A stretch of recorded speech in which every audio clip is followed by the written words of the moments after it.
병원을 자주 다니는 사람이 있습니다. 약도 입에 달고 사는 사람이 있습니다. 이런 사람은 의사를 곤란하게 합니다.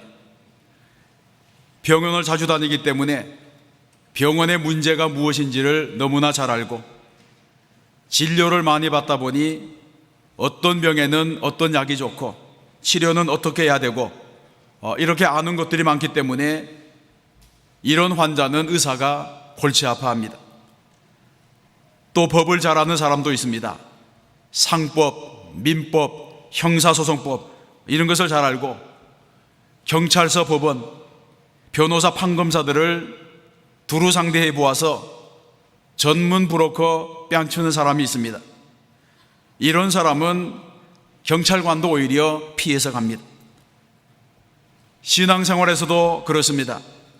늘 시험에 빠지고 늘 흔들리는 믿음으로 사는 사람이 있습니다. 이 시험이 끝나면 저 시험에 걸리고 한 고비가 지나가면 또 다른 고비가 다가오고 일생 동안 시험 중에 사는 사람이 있습니다. 이런 분은 좋은 성도가 되기 어렵습니다. 왜 이렇게 오는 시험, 가는 시험 다 걸리는 것입니까? 야고보서 1장 14절에 보게 되면 오직 각 사람이 시험을 받는 것은 자기 욕심에 끌려 미혹됨이라 이렇게 말씀하고 있습니다. 다시 말해서 하나님께서 우리를 늘 시험하시는 것도 아니고 마귀가 늘 시험하는 것도 아니라는 것입니다. 각 사람이 시험을 받는 것은 자기 욕심에 끌려 미혹되기 때문이라 이렇게 말씀하고 있습니다. 내가 약해서 내 욕심 때문에 시험을 받는 것입니다. 그래서 아무것도 아닌 일에 화를 내고 별것 아닌 일에 오해하고 섭섭해하고 그래서 낙심하는 사람, 이런 사람들은 늘 시험을 끼고 살아가게 됩니다. 자기가 약해서 자꾸 헛것을 보고 시험에 들게 되는 것입니다. 성경에서는 시험이 없을 수는 없다 이렇게 말씀하고 있습니다. 하나님께서도 시험하셨습니다. 아브라함을 시험하시고 이스라엘 백성들을 시험했습니다. 그러나 시험이라고 하는 것은 특정한 때에 한두 번 당하는 것이지 하나님께서 날마다 시험하는 것은 아니라는 것입니다. 하나님께서는 정말로 하나님을 사랑하고 있는지, 진정으로 하나님을 믿고 있는지 이런 것을 알기 원하십니다. 중요한 것은 시험에 들지 않는 것이 좋고 시험에 들더라도 이겨야 한다고 하는 것입니다. 늘 시험에 드는 사람, 시험을 이기지 못하는 사람은 건강한 신앙생활을 할 수가 없습니다. 이런 사람은 늘 피해의식 속에 살기 때문에 그리스도 안에서 좋은 인간관계, 하나님과의 인격적인 관계를 가지기가 어렵습니다. 그래서 신앙생활에 진보가 없습니다. 여러분, 입학시험도 그렇지 않습니까? 한 번에 붙는 것이 좋지 삼수, 사수하면 얼마나 피곤해지겠습니까? 만일 하나님께서 우리의 믿음을 테스트하신다면 단번에 통과하여 다음 단계로 전진하는 성도들이 되어야 할 줄로 믿습니다. 본문에 보게 되면 본문에서는 신앙생활의 현장에서 만나는 시험거리에 대해서 말씀하고 있습니다. 바울은 갈라디아 교회를 통해서 우리에게 어떤 교훈을 주고 있습니까? 첫 번째 살펴보려고 하는 것은 이 갈라디아 교회는 시험을 이겨낸 교회라는 것입니다. 사도 바울이 갈라디아 교회를 목회했습니다. 그런데 사도 바울에게는 약점이 있었습니다. 그래서 14절에 보게 되면 너희를 시험하는 것이 내 육체에 있으되 이것을 너희가 업신여기지도 아니하며 버리지도 아니하고 오직 나를 하나님의 천사와 같이 또는 그리스도 예수와 같이 영접하였도다 그렇게 말하고 있습니다. 바울의 육체 가운데 사람들에게 시험거리가 될 만한 것이 있었다는 것입니다. 그래서 바울은 이 시험하는 것에 대한 내용을 고린도후서 12장 7절에서 이렇게 말합니다. 여러 계시를 받은 것이 지극히 크므로 너무 자만하지 않게 하시려고 내 육체의 가시 곧 사단의 사자를 주셨다, 이렇게 말씀하고 있습니다. 그러면 바울이 말하고 있는 시험하는 것, 육체의 가시, 사탄의 사자는 도대체 무엇인 것입니까? 사도행전에 보게 되면 사도 바울이 전도 여행을 할 때에 항상 의사인 누가가 따라다녔습니다. 요즘 말로 하게 되면 사도 바울의 전도 여행에 주치의한 사람이 동행했다는 것입니다.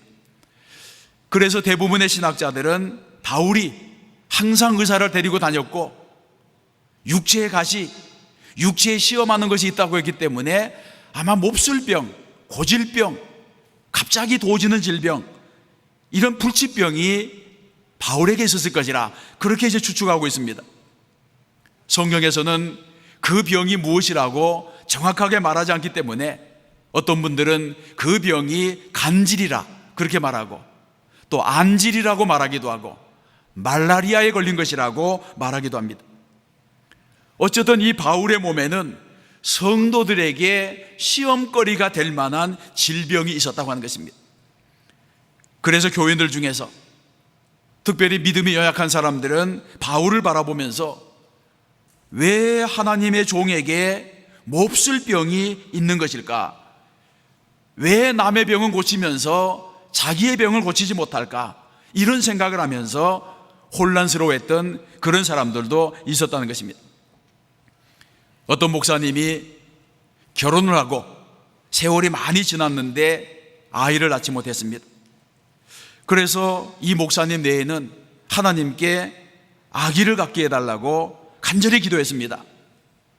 목사님에게는 만약 아기가 없으면 부부들이서 교회를 위해서, 주님을 위해서 충성하면 되는 것인데 이 아기가 없기 때문에 신방을 가서 아기가 없는 집에서 이 가정에 자녀가 있게 해주옵소서, 이렇게 기도하면 교인들이 자기도 애를 못 낳으면서 누구를 위해서 기도하나 이렇게 말하는 것 같아서 늘 마음이 불편했습니다. 그래서 이 목사님은 하나님, 이 목회를 위해서라도 제게 자녀를 주셔야 되겠습니다, 그렇게 간절하게 기도한 것입니다. 그러나 갈라디아 교회는 그렇지 않았습니다. 그런 교인이 없었습니다. 시험이 될 만한 것이 바울에게 있었지만 시험에 들지도 않았고 신앙생활을 잘했습니다.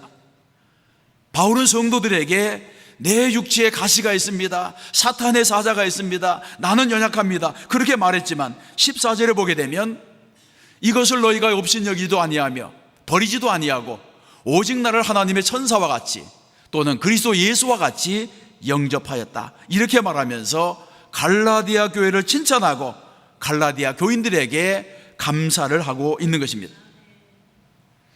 그런데 세상에는 시험이 안 될 만한 것도 시험으로 만드는 사람이 얼마나 많이 있습니까? 지나고 보면 화낼 일도 아니고, 지나고 보면 혈기를 부릴 일도 아니었는데 화내고 혈기 부리고, 오해하지 않아도 되는 일에 오해하고, 주님의 마음을 아프게 하면 안 되는데 그것 잘 알면서도 아프게 한 그 잘못한 일들이 얼마나 많습니까? 하나님께서는 우리로 하여금 아브라함처럼 담대한 믿음으로 시험을 이겨내기를 바라시는데 우리는 오는 시험 가는 시험 다 걸려서 넘어지기도 합니다. 그래서 내 믿음에, 내 신앙생활이 그로 인해서 나쁜 영향을 받기도 합니다. 그런데 내가 신앙생활 가운데 시험에 걸려 넘어지게 되면 그것은 나만이 아니라 내 주변에 있는 사람들까지도 시험에 들게 합니다. 정말 그렇습니다. 걱정하는 분을 가까이 해보세요. 나도 걱정하게 됩니다. 웃는 분을 가까이 해보세요. 나도 모르게 그 사람과 만나면 웃음이 흘러나오게 됩니다. 감사하는 사람을 가까이 하면 감사하게 되고, 마찬가지로 시험에 든 교인을 가까이 하면 그 사람의 말에 귀 기울이다가 나도 함께 시험에 들게 되는 것입니다.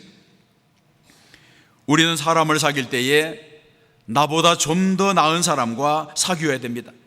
나이도 나보다 좀 더 많은 사람, 그래서 경륜이 있는 사람, 지위도 나보다 좀 높은 사람, 더 배운 사람, 좀 더 잘 믿는 사람, 자기보다 좀 더 나은 사람을 만나야지 발전하게 되는 것입니다.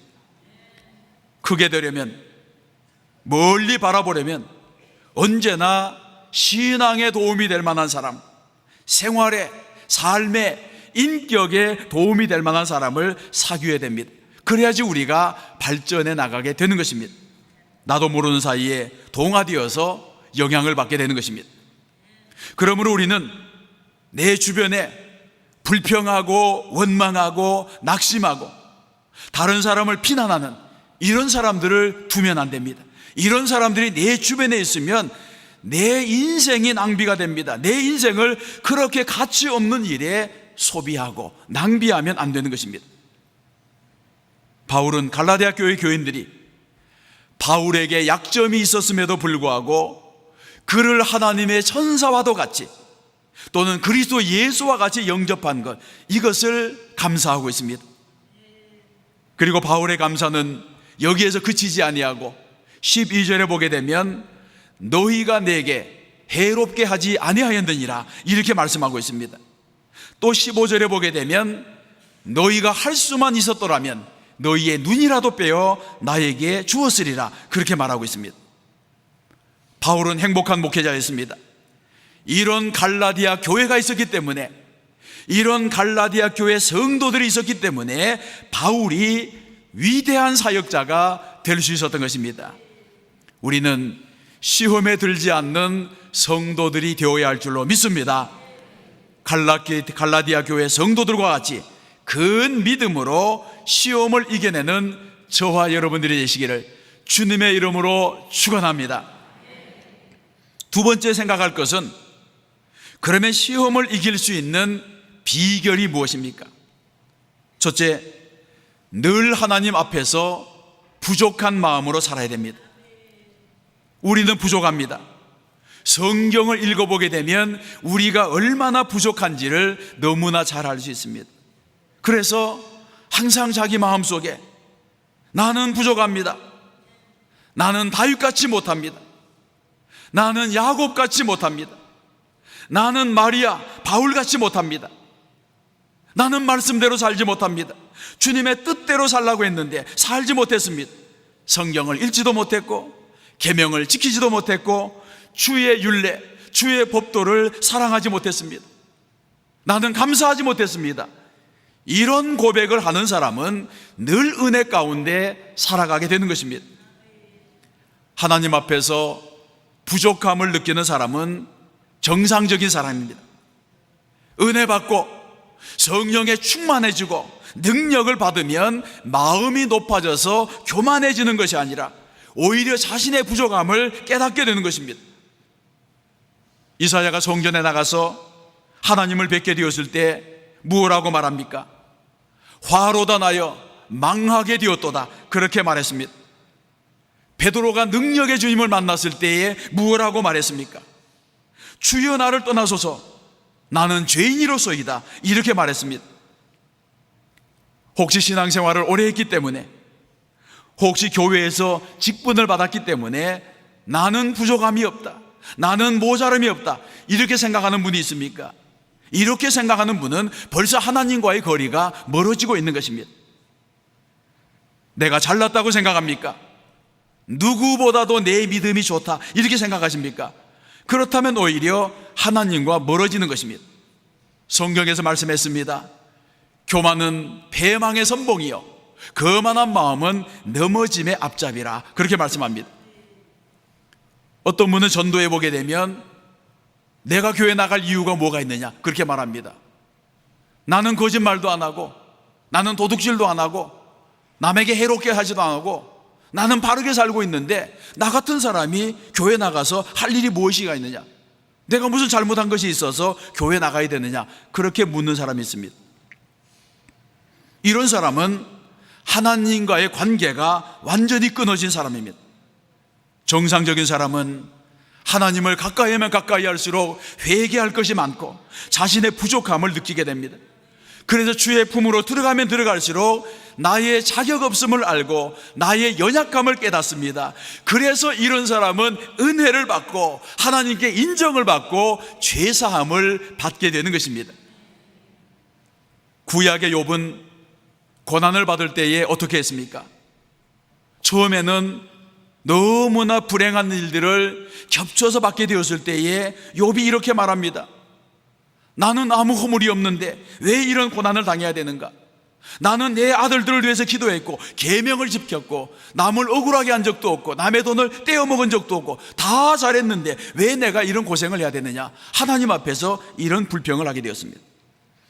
그런데 이렇게 생각을 하는 동안에는 시련이 그치지 않았습니다. 자신이 잘했다고 생각하면 생각할수록 점점 더 머리가 복잡해지고 상황은 더 어려워지고 별로는 그칠 날이 없었습니다. 그러나 마지막에 가서 욥이 뭐라고 말합니까? 하나님, 내가 지금까지 잘 모르고 말했습니다. 전능하신 하나님 앞에서, 거룩하신 하나님 앞에서 나의 조그만한 의의를 말했습니다. 내가 이제 티끌과 재 가운데 앉아서 내가 죄인인 것을 고백하고 회개합니다. 이렇게 회개의 기도로 나아갔습니다. 욥기 42장이 바로 이와 같은 것을 기록하고 있습니다. 그리고 욥기 42장 6절을 보게 되면 욥이 이렇게 말합니다. 그러므로 내가 스스로 거두어드리고 티끌과 재 가운데서 회개하나이다. 이것은 무엇을 말하는 것입니까? 지금까지 잘 몰라서 하나님 앞에서 나의 의의를 자랑하고 내가 잘못된 것이 없다고 말하고 하나님이 불의한 것처럼 말했던 이 모든 것을 이제 내가 다 거두어드리고 티끌과 재 가운데 앉아서 나의 부족함, 나의 연약함, 나의 죄를 고백합니다. 그렇게 회개했다는 것입니다. 그러자 그 후로부터 하나님의 은혜가 욥에게 내리기 시작했습니다. 10절에 보게 되면 여호와께서 욥의 곤경을 돌이키시고 여호와께서 욥에게 이전 모든 소유보다 갑절이나 주셨다고 합니다. 여러분, 곡식은 익을수록 고개를 숙이는 것처럼 내 영혼이, 내 믿음이 주님 앞에 고개를 숙이는 자리로 나아가게 되면 우리 하나님께서 주시는 큰 위로와 사랑과 용서가 우리에게 임하고 하나님의 은혜가 임하게 될 줄로 믿습니다. 시험에 들지 않는 교인이 누구입니까? 시험에 들더라도 잘 이겨낼 수 있는 교인이 누구입니까? 항상 믿음 생활 잘하고 기도 생활 잘하고 충성할 수 있는 사람이 누구입니까? 하나님의 말씀을 송이꿀보다도 더 달게 여길 수 있는 사람이 누구입니까? 자신의 부족함을 느끼는 사람입니다. 그래서 주님의 일은 늘 나는 부족하다, 나는 연약하다고 생각하는 사람이 잘할 수 있게 되는 것입니다. 이런 사람이 능히 시험도 이기게 되는 줄로 믿습니다. 둘째로 어떤 사람이 시험을 이길 수가 있습니까? 언제나 범사에 감사하는 마음으로 사는 사람이 시험을 이깁니다. 감사는 환난을 막아주는 방패가 되고 우리의 모든 불행을 막아주는 바람막이가 됩니다. 오늘 우리는 감사가 부족한 세상을 살아가고 있습니다. 과거와 비교하면, 우리 부모님의 세대와 비교하면 엄청나게 잘 사는데도 삶의 감사, 삶의 만족이 부족합니다. 왜 그런 것입니까? 비록 잘 살기는 잘 살지만 재벌 총수같이 잘 살지 못하기 때문에, 잘 살기는 잘 살지만 드라마에 나오는 부자들만큼 잘 살지 못하기 때문에 그렇습니다. 그래서 늘 상대적인 박탈감 속에서 살아가면서 감사가 없는 것입니다. 그러나 환난과 시험에 들지 않고 시험을 잘 이기기 위해서는 감사해야 됩니다. 그래서 우리는 언제나 내 삶에서 감사거리를 찾아내야 될 줄로 믿습니다. 누가복음 17장에 보게 되면 고침을 받은 10명의 문둥병자, 나병 환자에 대한 이야기가 나옵니다. 10명이 고침을 받았는데 그 중에 한 사람, 사마리아 사람이 돌아와서 예수님께 감사를 드렸습니다. 그때 예수님이 물으십니다. 10사람이 다 깨끗함을 받지 아니하였느냐? 그 9은 어디 있느냐? 그리고는 돌아와서 감사하는 이 사람에게 일어나 가라, 내 믿음이 너를 구원하였느니라, 이렇게 축복했습니다. 10명이 다 육신의 깨끗함을 육신의 질병을 깨끗하게 고침받았지만 돌아와서 감사한 그 한 사람만이 예수님께 칭찬을 받고 영혼 구원에 이르는 복을 받았다는 것입니다. 다른 9명은 나병에서 고침을 받았지만 그것으로 끝이었습니다. 더 좋은 복, 영원한 구원의 복을 받지 못했습니다. 눈앞에 보이는 작은 이익 때문에 큰 복을 놓치게 되었다는 것입니다. 우리의 생활이 늘 그렇습니다. 한 가지 문제를 해결하면 또 한 가지 문제가 생기고 문제가 끝이 없습니다. 그래서 여러 문제에 매여 사는 사람은 감사할 겨를이 없습니다. 여러분, 나병 환자 10명 중에 한 사람만이 돌아와서 감사를 했는데 이 사람은 어떻게 감사할 수 있게 된 것입니다. 그것은 이 사람이 나병에서 고침받은 것을 가장 귀하게 여겼기 때문입니다. 나병은 불치병이었기 때문에 예수님이 나를 고쳐주지 아니하셨다면, 예수님이 아니었다면 내가 어떻게 이 저주받은 병에서 고침을 받을 수 있었겠나, 이렇게 생각하고 다른 모든 일을 제쳐두고 예수님께 돌아왔다는 것입니다. 이 사람에게도 가족이 있고 이 사람에게도 중요한 일이 있었겠지만 이 사람은 먼저 돌아와서 감사했다는 것입니다. 시편에 보게 되면 다윗의 감사시가 많이 있습니다. 그런데 다윗은 항상 성공하고 승리했기 때문에 감사한 것이 아닙니다. 다윗은 사울에게 쫓겨다닐 때도, 아들 압살롬의 반란으로 생명이 경각에 달렸을 때에도, 수많은 원수들에게 둘러싸여서 까닭없이 나를 미워하는 자가 나의 머리털보다도 많다, 이렇게 할 때에도 다윗의 입에서는 감사가 그치지 않았습니다. 요셉도 마찬가지입니다. 종살이 감옥살이 어려웠던 세월이 많았지만 요셉은 늘 하나님께 감사했습니다.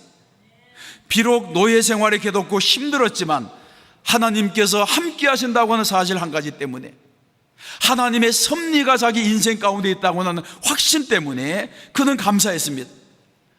큰 은혜 하나를 가지고 다른 것들을 보게 된 것입니다. 그래서 요셉은 해석된 삶을 살아서 하나님의 축복이 된 것입니다. 그렇습니다. 은혜를 아는 사람은 범사에 감사하게 됩니다. 이런 사람은 시험이 다가와도 이깁니다. 이런 사람은 늘 승리할 수 있습니다. 그러나 여러분, 모든 것이 다 잘 돼야 된다고 생각하는 사람, 이런 사람은 감사하기가 어렵습니다.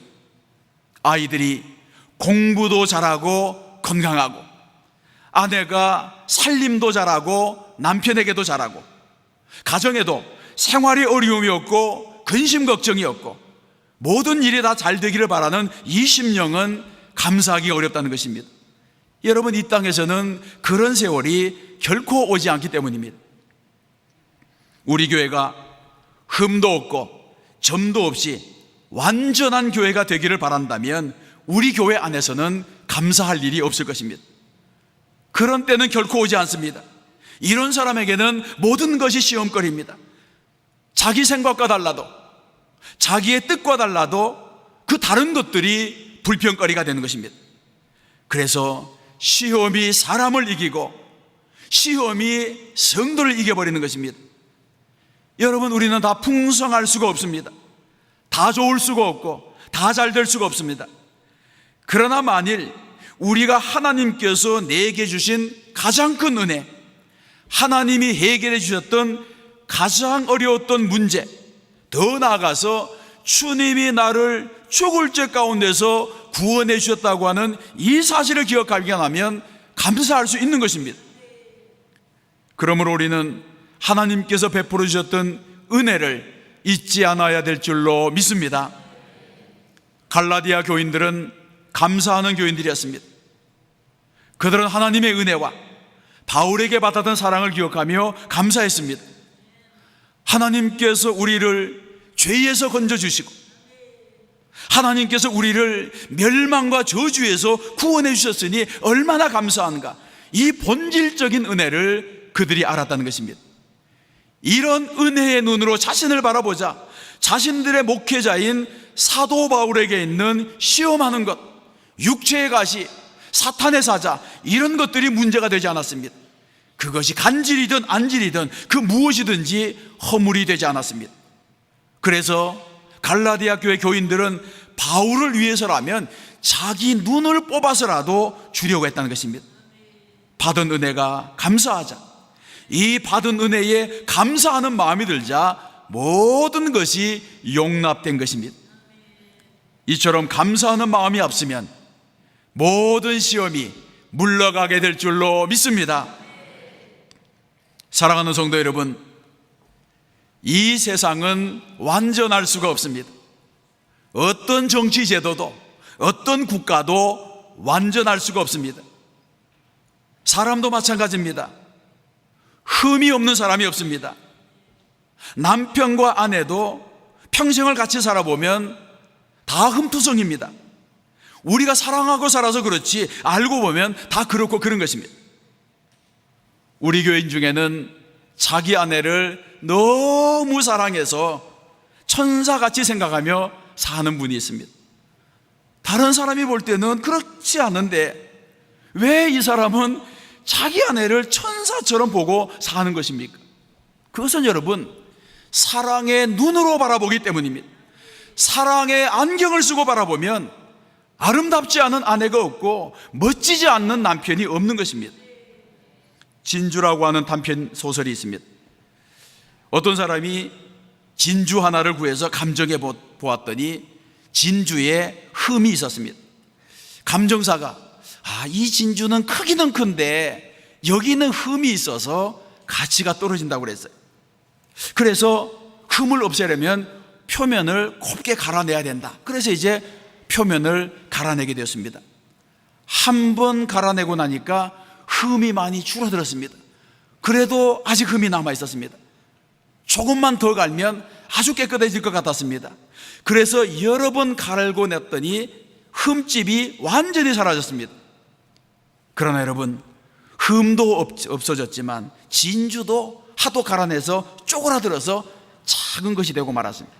흠도 없어졌지만 좋은 것도 다 없어졌습니다. 그렇습니다. 여러분, 이 세상은 어느 곳이든지 완전한 곳이 없는 것입니다. 그러나 우리가 우리 주님이 주신 은혜로 살아가게 되면 초막이나 궁궐이나 그 어디나 하늘나라가 될 줄로 믿습니다. 성도 여러분, 시험을 이길 수 있는 비결이 무엇입니까? 늘 하나님 앞에서 부족한 마음으로 살아야 됩니다. 언제나 범사에 감사하는 마음으로 살아야 됩니다. 우리가 하나님의 은혜의 세계에 대해서 알게 되면 모든 시험을 이기고 승리하게 되는 것입니다. 사도 바울은 이 은혜를 알았기 때문에 로마서 8장에서 말씀합니다. 누가 우리를 그리스도의 사랑에서 끊으리요? 환난이나 곤고나 박해나 기근이나 적신이나 위협이나 칼이랴, 이렇게 말씀하고는 이어지는 39절에서 다른 어떤 피조물이라도 우리 주 그리스도 예수 안에 있는 하나님의 사랑에서 끊을 수 없느니라 했습니다. 우리도 이 믿음으로 모든 시험을 이기고 승리하는 성도가 되어야 할 줄로 믿습니다. 이번 한 주간에도 하나님의 말씀을 깊이 묵상하면서 어디에서 무슨 일을 당하든지 다 시험을 떨쳐버리고 이기고 승리하여 하나님의 축복이 되어야 할 줄로 믿습니다. 이렇게 살아갈 때에 하나님의 놀라우신 은혜가 우리의 삶 가운데, 우리 가정 가운데, 우리의 생업 가운데 임하게 될 줄로 믿습니다.